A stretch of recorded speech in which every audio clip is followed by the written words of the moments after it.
नमस्ते, मैं जूलिता हूँ और मैं शहर के एक फैंसी होटल में हाउसकीपर के रूप में काम करती हूँ।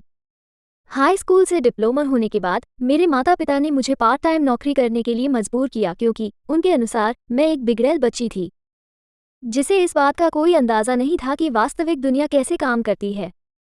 और अपने पिता के लिए उनके भोजनालय में काम करने और लोगों के बाद सफाई करने के बीच मैंने दूसरा विकल्प चुना। कम से कम मैं अकेले काम कर सकती थी और कोई मुझ पर दबाव नहीं डाल रहा था, इसलिए मैंने होटल में काम करना शुरू कर दिया। सब कुछ सही चल रहा था। मैंने प्रक्रिया को तुरंत सीख लिया और मेरा अपना शेड्यूल था। लेकिन कुछ समय बाद मैं बोर हो गई, इसलिए मैंने लोगों का सामान देखना शुरू कर दिया। न्याय मत करो, मैं होटल में रुके लोगों को नहीं जानती थी, इसलिए उन पर जासूसी करना हानिरहित था। ये सिर्फ शुद्ध मनोरंजन था। सबसे पहले मैंने बस बेडसाइड टेबल पर छोड़ी गई चीज़ों को देखा, लेकिन वे काफ़ी उबाऊ थे, इसलिए मैंने कोठरियों को खंगालना शुरू कर दिया। और वहाँ मुझे अजीब पोशाकें, विग, दिलचस्प तस्वीरें, प्रेम पत्र, अजीब जूते और सब कुछ मिला।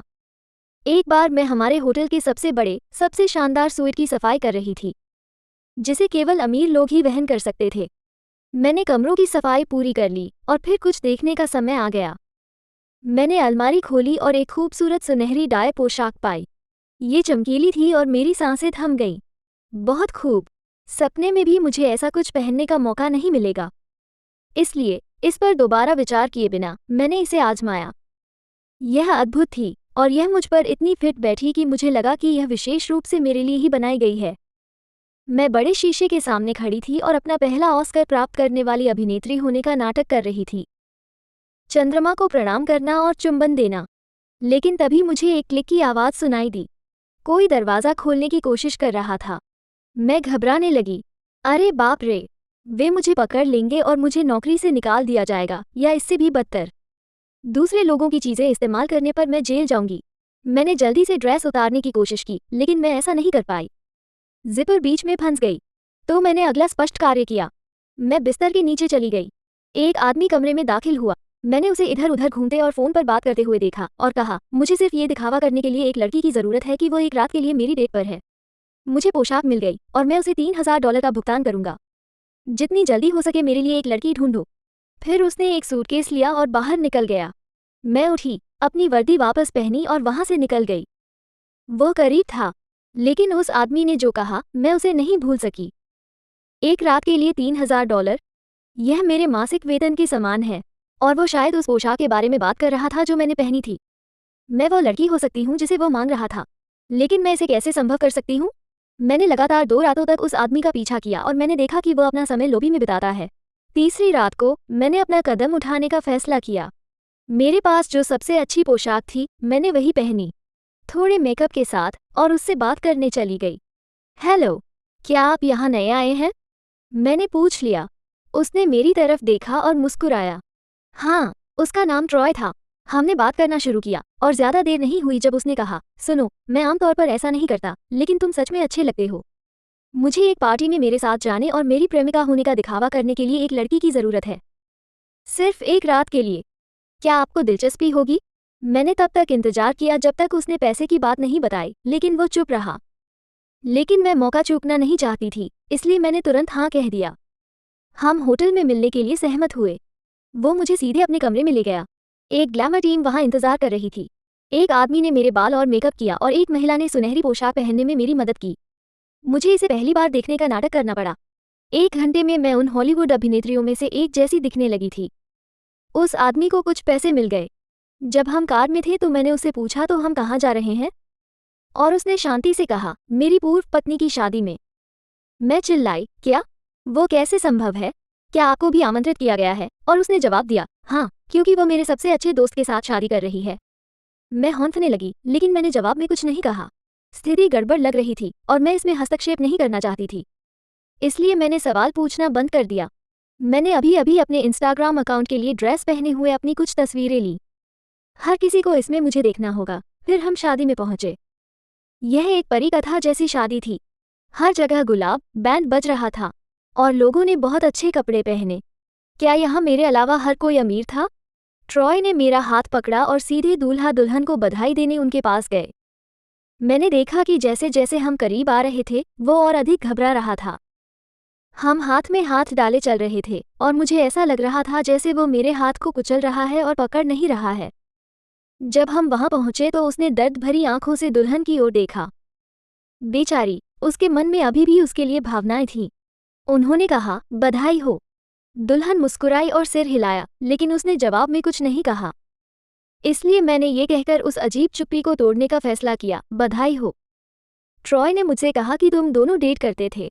उसे जाने देने के लिए धन्यवाद। मैं इससे बेहतर इंसान की उम्मीद नहीं कर सकता। ट्रॉय दुल्हन की आंखों में मुस्कुराया। दुल्हन चिढ़ी हुई लग रही थी। हमने उसे खड़ा छोड़ दिया और नाचने लगे। वो खूब हंस रहा था। उन्होंने कहा, वाह, आप इसमें वाकई बहुत अच्छी हैं। क्या तुमने उसका चेहरा देखा? और मैंने जवाब दिया, ब्रेकअप का पहला नियम, उन्हें दिखाएं कि आप उनके बिना बेहतर हैं, भले ही आप न हों। वो हंसता रहा। हमने डांस किया, डिनर किया और वो रात काफ़ी प्यारी रही। ट्रॉय सचमुच एक अच्छा लड़का था। हम लोग पार्टी छोड़कर सड़कों पर घूमने निकल पड़े। हम उन आइसक्रीम ट्रकों में से एक के पास से गुजरे। मैं ड्राइवर पर चिल्लाई, कार रोको। ट्रॉय चौंका।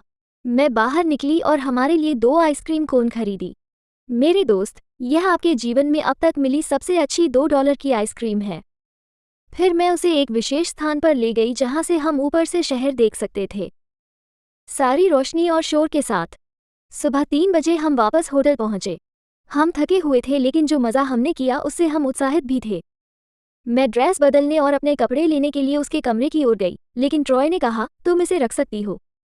आपका धन्यवाद, काफ़ी समय से मुझे इतना मज़ा नहीं मिला। मुझे विश्वास ही नहीं हो रहा था कि वो क्या कह रहा है। उस पोशाक की कीमत $20,000 से अधिक थी। मैंने ना कहने की कोशिश की, लेकिन वो नहीं माना, इसलिए मैं ड्रेस लेकर घर चली गई। अगले दिन मैं काम पर वापस आ गई। मुझे ऐसा लगा जैसे मेरी सिंड्रेला रात थी और वो ख़त्म हो गई। लेकिन जब मैं अपनी सफाई गाड़ी के साथ लिफ्ट से बाहर जा रही था, मैंने देखा कि ट्रॉय मेरी ओर आ रहा है। मैं घबरा गई और मैंने तुरंत बटन दबाया और दरवाज़ा बंद हो गया। किसी कारण से मैं नहीं चाहती थी कि उसे पता चले कि मैं सिर्फ एक नौकरानी थी। मुझे इससे शर्मिंदगी महसूस हुई और मैं चाहती थी कि वो मुझे एक अच्छी लड़की के रूप में याद रखे, जिसके साथ उसने बहुत अच्छा समय बिताया, न कि लालची लड़की के रूप में। इसलिए होटल में रहने के दौरान मैंने उनसे बचने की कोशिश की। जब भी मैं उसे आता देखती तो दूसरी तरफ चली जाती और अपने साथ काम करने वाली महिला अनीता से उसका स्विच साफ करने को कहती। इस तरह मैंने ये सुनिश्चित किया कि मैं गलती से भी उससे न मिलूं। लेकिन मैं उसके बारे में सोचना बंद नहीं कर सकी। जब वह लॉबी में कॉफ़ी पी रहा था या किसी होटल में दोपहर का भोजन कर रहा था तो मैंने उसे दूर से देखा। वो बहुत सुंदर था। लेकिन फिर 1 सप्ताह बाद हमारे होटल ने व्यापारियों के लिए एक सम्मेलन का आयोजन किया। होटल प्रबंधक ने हमें अतिरिक्त पैसे के लिए उस रात वेटर के रूप में काम करने के लिए कहा। मुझे ये करना ही पड़ा। मैं अतिरिक्त पैसे और मुझे मिलने वाली टिपिंग का उपयोग कर सकती थी। ट्रॉय कमरे में था। हालांकि इस बार वो एक खूबसूरत लड़की के साथ था। नीली आंखें, शानदार सफ़ेद पोशाक पहने हुए। मैंने पूरी रात उनसे बचने की कोशिश की और मैं ऐसा करने में कामयाब रही। लेकिन जितना अधिक मैंने ट्रॉय को लड़की के साथ छेड़खानी करते देखा, मैं उतना ही अधिक क्रोधित हो गई। आखिर वो कौन थी? मुझे पता है कि मैं उसे 1 सप्ताह पहले ही मिली थी, लेकिन मुझे ऐसा लगा कि वो मेरी जगह ले रही है और मुझे वो पोशाक पहननी चाहिए और शाम का आनंद लेना चाहिए। मुझे जलन हो रही थी। मेरे मन में दौड़ने की प्रबल इच्छा थी। मैं उसकी रात बर्बाद करना चाहती थी। इसलिए जब ट्रॉय कुछ पुरुषों से बात कर रहा था, मैं पास आई और पूछा कि क्या वो ड्रिंक लेना चाहेगी। जब उसने ना कहा तो मैंने जानबूझकर ट्रे को हाथ से हिलाया और सारा ड्रिंक उसकी ड्रेस के ऊपर गिरा दिया। ड्रेस दाग धब्बों से भरी हुई थी। वो बर्बाद हो गई और मैं मन ही मन मुस्कुराए। फिर भी इससे पहले कि मुझे माफ़ी मांगने का मौका मिलता, लड़की ने बुरी आवाज़ में कहा, क्या बकवास है? क्या तुम अपना काम ठीक से नहीं कर सकती? क्या आपको पता है इस ड्रेस की कीमत कितनी है? उसकी तेज आवाज़ ने ध्यान खींचा। लोगों ने मेरी ओर देखना शुरू कर दिया और मैंने खुद को मुश्किल स्थिति में पाया। मुझे सचमुच अफसोस है। मैंने सोचा था कि वो मेरी माफ़ी स्वीकार कर लेगी और कपड़े बदल लेगी, लेकिन ऐसा लगा कि मैंने उसके अंदर के जानवर को बाहर निकाल दिया। उसने चिल्लाते हुए कहा, अगर दाग नहीं गए तो आपको दाग के लिए भुगतान करना। क्या? मैं इसे बर्दाश्त नहीं कर सकती। मुझे घबराहट होने लगी और मैं सचमुच घबरा गई। मूर्ख, मैंने क्या किया है? मैं माफ़ी मांगती रही। ओह, मुझे क्षमा करें, मेरा ऐसा इरादा नहीं था। मैं इसे साफ करवा दूंगी, मैं वादा करती हूँ। फिर ट्रॉय आया। मुझे वर्दी पहने देखकर वो आश्चर्यचकित रह गया। उसने लड़की से कहा कि उसे शांत कराओ। चिंता मत करो, मैं तुम्हें एक और दिला दूंगा। फिर उसने मेरी तरफ देखा और पूछा कहाँ थी। मैं हर जगह तुम्हें ढूंढ रहा हूँ। आप यहाँ पर क्या कर रही हो? आपने ऐसे कपड़े क्यों पहने हैं? मैंने जवाब दिया, मैं काम कर रही हूँ। मैं एक हाउसकीपर हूँ। मैं होटल में काम करती हूँ। ट्रॉय भ्रमित दिखा। उसे एहसास हुआ कि वो एक सफाई करने वाली महिला के साथ बाहर जा रहा था। तो उन्होंने कहा, ये उचित नहीं है, तुम्हें कहीं और काम करना चाहिए। क्या? क्या वो अब मुझे जीवन जीने के तरीके के बारे में व्याख्यान दे रहा था? मैं गुस्से में थी। तो मैंने कहा, यहाँ काम करना उचित नहीं है, लेकिन पार्टियों में आपके साथ जाने के लिए लोगों को भुगतान करना क्या है? उसके दिमाग के पुर्जे हिल चुके थे। उसने पूछा, तुम्हारा मतलब क्या है? मैंने उत्तर नहीं दिया। मैंने बस गंदगी साफ की और चली गई। लेकिन इससे भी बुरा कुछ हुआ। ट्रॉय के साथ जो लड़की थी वो बदला लेना चाहती थी। वो जानती थी कि मेरे द्वारा ड्रिंक गिरा देना कोई गलती नहीं थी। उसने होटल मैनेजर से कैमरे देखने को कहा, और जब उन्होंने ऐसा किया तो उन्होंने मुझे जानबूझकर ऐसा करते देखा। मुझे निकाल दिया गया था। जब मैं घर गई तो मेरे माता पिता नौकरी से निकाले जाने के लिए मुझ पर चिल्लाए, तुम बेकार हो, तुम एक भी काम नहीं संभाल सकती, असफल लड़की। और जीवन में पहली बार मुझे ऐसा लगा जैसे उन्होंने सच कहा हो। मैं एक बेकार लड़की थी जो केवल परेशानियां पैदा कर रही थी। मुझे बदलने की ज़रूरत थी। इसलिए मैं उनके घर से बाहर निकल गई। मैं दूसरे शहर गई और मैं 2 अन्य लड़कियों के साथ एक अपार्टमेंट में रुकी। यह ज़्यादा नहीं था, लेकिन तब मैं इतना ही खर्च कर सकती थी। और उस अविस्मरणीय अनुभव से मैंने अपने बारे में कुछ अच्छा सीखा। और वह ये कि मुझे फैशन पसंद था। इसलिए मैंने ऐसे स्कूल में जाना शुरू किया जहां फैशन डिजाइनिंग कार्यक्रम होते थे।